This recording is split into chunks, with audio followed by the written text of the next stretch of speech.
everyone, in this video I'm going to be talking to you about 5 digital resources that are really useful for English language arts teachers. The first one that we're going to be talking about is nearpod.com, which is something that I personally use in my classroom a lot. So Nearpod is essentially an online slide sharing resource. So you create a presentation in Google Slides and you download the Nearpod add-on from Chrome. And this allows you to embed different activities for students to do while you're going through a presentation. So you can embed things like quizzes or polls or collaborative boards, which are things that look kind of like a Padlet. Open-ended question, fill in the blanks. They also have one called Time to Climb, which students really like. It's basically a multiple choice question game, but it gamifies it, so it makes it fun. So Nearpod has a lot of pros and some cons. So it makes slideshows more engaging for students. It's something that's been really helpful to me as I've done online learning here and there. It's something that I could use to share my presentation with the kids and also have activities for them to do so that I knew they were participating with me. So it can be instructor-led or it can be student-paced, which is helpful for students who are stuck at home. They can still participate, but they don't have to be there in class. One thing that's been really useful is that it can be used as an external tool in Canvas so that it sends a report straight to your Canvas page and you can grade their Nearpods. So if you had a quiz at the end, that can be easily graded. It also has a large resource library of ready-made lessons from Nearpod itself, or teams like Crash Course also make videos. Some cons, though, is that it can be formulaic. Students get used to it really quickly, and then they kind of groan when you say that you're doing a Nearpod. If you don't pay for it, if you are on the free version, it can only hold a certain number of activities and lessons before it will tell you it has no more space. It doesn't have that problem if you pay for it, but it can be kind of pricey if you're going to pay for it. And then lastly, it can be kind of awkward to share among grade level teams, especially if you are using it as an external tool in Canvas. If one person changes a slideshow, it will break it for everyone else and all the data that you collected will be gone. So let's take a look at Nearpod so you can kind of see what it looks like. This is my online library. So here's some lessons that I've done with my students recently. This is really easy to put into place for students. So you just give them a live participation. They go to nearpod.com, they put a code in, and it's super easy for them to get into the lesson and use it. You can also upload lessons to like a school or district library. You can just search Nearpod to see what they already have to see if there's something that's going to be useful for you. My personal favorite thing that it has is this reports button. So if you have students who have been doing stuff at home or you've assigned a Nearpod individually, even if you can't connect it to Canvas, you can still get an idea of how they did in the individual portions of the Nearpod, which is really helpful. So Nearpod is one of my favorite tools. The second tool that we're going to be talking about is gimkit.com. So Gimkit is a site where you make multiple choice questions and you create these question banks. So you can have one bank of questions and you can play it in more than a dozen game modes, which students really, really love. My students love Gimkit. They get really excited when we do Gimkits during class, so it's easy to get them to review material on it. I use it as test prep a lot. They have some pre-made kits from other teachers that are searchable and are really useful so that maybe if someone else has made something, you don't have to make a whole new question bank. The kits are also shareable with grade level teams, so it makes making assignments in common with your PLCs really easy. It does, however, have some cons. There's a free version of Gimkit, but honestly, the free version is not really great. There are limited game modes, and they're not the ones that kids actually like to play. And the paid version is quite pricey. Also, sometimes students focus so much on the game element of Gimkit that they stop focusing on the content you're trying to get them to review. So you have to be kind of careful with that. And then lastly, you kind of put on a game mode and you don't know how long it's going to last. and you don't really know what's going to happen with it a lot of times beforehand, so those aren't explained very well. However, I feel like the pros of GimKit definitely outweigh the cons. So here are some kits that I've been using with my students. And it's also really easy to go in and search up kits. Like, we've been working on context clues with my 7th graders, and I could type in context clues, and here are a bunch of kits made by usually other teachers that are super useful. And so I've been able to use some of these to get my students to practice in a way that seems more fun than us just stopping and talking about context clues in the books. So GimKit is useful for getting kids to engage in your lessons. The next thing I'm going to talk to you about is Newsela, Newsela. I've heard it both ways. And Newsela is a literacy website full of informational text on a lot of topics. The lexile of each text is included when you click on it, and you can adapt that lexile according to what your students are reading. So that leveling is awesome. So if you have a group of students and you know they can read at this lexile, but then you've got another group that can read at a lexile that's maybe a little bit lower, you can level the text really easily, and you can actually assign that in Newsela, which makes it really easy, and the kids won't know necessarily that you've leveled it. It's accessible with a free account, which is really awesome. The articles are also recent, so they talk about things that are happening in like pop culture and also current events, which could be a way to discuss just the current world in your classroom in a way that you know will be appropriate and on a student's reading level. It's pretty easy to navigate. They also have text sets, so if you want to do paired texts, they have some recommendations for that. And also, this is really helpful for my school community where we have a lot of language learners. Almost all the articles can be translated into Spanish with the click of a button. It's just super easy way to meet the needs of your ELs when sometimes that can be difficult.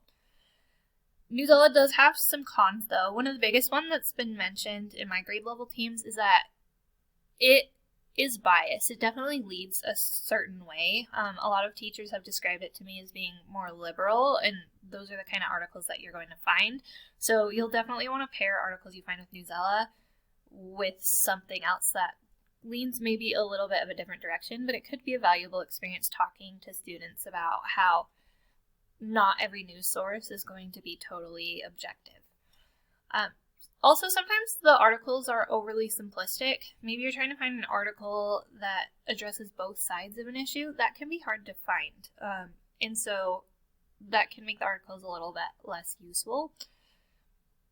And then one thing that I've noticed as I've looked at Newsela is it's hard to find articles on historic events, which is something that we often look at in language arts. And so if you want to do pop culture, that's great. But if you're looking for something that's a little bit older, it can be hard to find good articles there, which can be a pain, especially when you want to use those leveling resources. But here is Newsela. Here's what it looks like. It will have some things like latest news. You can see Encanto is there, which is something that's really popular with students right now. So this could be a fun article to assign. Browsing articles is really easy. It's separated into topics. So if I'm looking for English language arts, they're going to find a lot of different articles that people are using that are popular. Here's a whole Spanish version. So it's really easy to navigate. It's easy to find these text sets, and it's just overall a good resource for getting our kids more reading material. So that's Newsela. I also wanted to talk about Cult of Pedagogy. So Cult of Pedagogy is a site, it's almost like a blog, run by an English language arts teacher, but she pulls in a lot of content from other teachers. And it has content resources in addition to blogs, podcasts, videos that are all about a whole bunch of educational issues. So there's blogs on different models of instructions that you might want to try in your classroom. There's blogs that I've used to help me with classroom management and just other things that would concern educators as a whole. It's got a lot of pros, like it's got tips from experienced teachers, so for people like me who are coming in as newbies, it's nice to be able to read from a whole bunch of different perspectives of people who've been there and done that. It's got a lot of different media types for different learners, so they've got videos, they've got podcasts, they've got articles, so whatever you're wanting to look for, they've probably got something to help you in there. It also includes ideas for bringing a new spark into your classroom in terms of curriculum. So if you feel like you're in a rut, it's just got some good ideas for different models of instruction that are becoming more popular so that maybe you can test them out in your classroom. Some cons, though, are that there's a lot on that website, and sometimes it can be hard to navigate and find what you're really looking for because it's just so massive and the search on it is not overly useful. And then the content is largely limited to English language arts, and it doesn't have a whole lot for other subjects. The classroom management would be helpful for other subjects, but if you're looking for content and things to buy from like Teachers Pay Teachers, that's largely limited to language arts. So this is what the site looks for. It's organized well in terms of the different media it has. So there's a whole bunch of blogs here. And then you can go, okay, I want to talk about instruction or technology or classroom management. Or they've even got PDs and things that you can look for. Beyond that, it's kind of difficult to see because it's just a giant list of articles, and navigating and finding what you want or like a certain subject could be kind of difficult. But overall, I feel like it's got a lot of good resources, especially for newbie educators. And the last resource I'm going to be talking about here today is one that I stumbled across called Who's Reading. And Who's Reading is kind of a reading check-in resource. So it's a website that will ask students specific questions about what they're reading, and the questions are formatted in a way that it can apply to any book that they're reading. They even have some things with nonfiction, although I don't think their nonfiction resources are quite as developed as the ones that they have for fiction. But it's got pre-made quizzes and assignments so that you can check in with students about their independent reading. So it's engaging for students. They get to earn coins when they do well on assignments, and they can use that to buy like little hats and things for their owl avatars, which students really like. It gives them immediate feedback on their writing, which is something that I really like. So it will tell them, hey, you need to write a little bit more. More detail makes your writing stronger. Or, hey, you're not using any punctuation, and that's going to make your writing hard to read. And so that immediate feedback is awesome and individualized, and I really like that. It's also free, which is awesome. It's a free resource out there. Also, it's compatible with Google Classroom, which I know some teachers would really like. The cons are that it can be difficult to navigate and kind of figure out how to do the assignments as the teacher. It looks kind of easy for students to navigate, but it's a little bit harder on your end. Also, they don't have every book out there listed, so your student might read something that's a little bit more obscure, and then they won't be able to take quizzes on it, which could be a problem. You can add books, but it takes a minute. And then lastly, it's not compatible with Canvas in the way that it is with Google Classroom. So if you're a Canvas user, it's something that you could not just tie in with your Canvas course. You would have to make a separate class, and that can be time consuming and will definitely be a factor when considering whether it's useful or not. So this is what Who's Reading looks like, and I'm in the demo mode so that you can see what it looks like from the student's perspective. So you can see the teacher would give them quizzes that they need to take or practice questions, and they would just go click on whatever you've told them to click on. They type in whatever book it is that they've read. Say they've read like The Outsiders.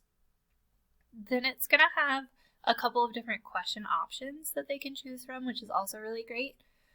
Like they can choose to make connections from text to self, which is really valuable for helping especially struggling readers.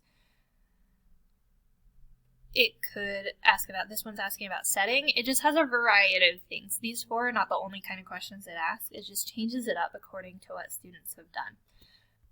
And when they've gotten the coins that they need, they can come in here and they've earned coins, and then they can start buying different customization things for their little owl. Like, I bought this little hat for him, which is super cute. And students love doing stuff like that. So this could be a fun resource for checking with your students about independent reading and things that you're not there for. All right, so those are the 5 resources that I wanted to share with you today. Hope you find this helpful.